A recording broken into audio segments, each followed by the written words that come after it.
So hello everyone, ये है Avenue Supermarts के क्वार्टर 2 के रिज़ल्ट। तो यहाँ पर देखते हैं कि इस शेयर के रिज़ल्ट कैसे रहे हैं। तो शुरुआत करेंगे हम इस शेयर के टोटल इनकम से। तो ईयरली बेसिस में यहाँ पर जो इनकम है वो 10,428 करोड़ थी, जो अब यहाँ पर 12,353 करोड़ यहाँ पर हो गई है। यानी कि क्वार्टरली बेसिस में यहाँ पर जो शेयर है इसकी इनकम हमें इंक्रीज़ होते हुए देखने को मिली है।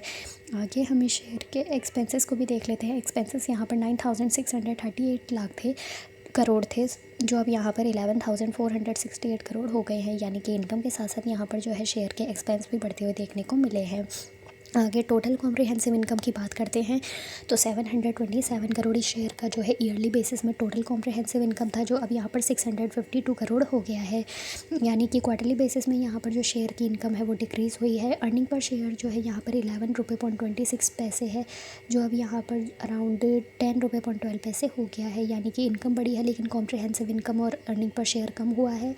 वैसे तो जो शेयर का इस मंथ तक का मैक्सिमम टारगेट है वो 3,950 से लेकर 4,000 रुपये के बीच में देखने को मिल जाएगा, और इस ईयर तक के एंड का जो मैक्सिमम टारगेट है वो 4,000 रुपये के अबव रहने वाला है। तो अगर आप इस शेयर को यहाँ पर होल्ड करके रखना चाहते हैं तो लॉन्ग टर्म के पर्सपेक्टिव से भी होल्ड कर सकते हैं। शॉर्ट टर्म के पर्सपेक्टिव से तो फ़िलहाल तो इस शेयर में थोड़े बहुत रिटर्न्स तो देखने को मिल ही जाएंगे, लेकिन लॉन्ग टर्म के पर्सपेक्टिव से होल्ड करना चाहे तो यहाँ पर अपने ओन रिस्क में इस शेयर को लॉन्ग टर्म के पर्सपेक्टिव से भी होल्ड कर सकते हैं।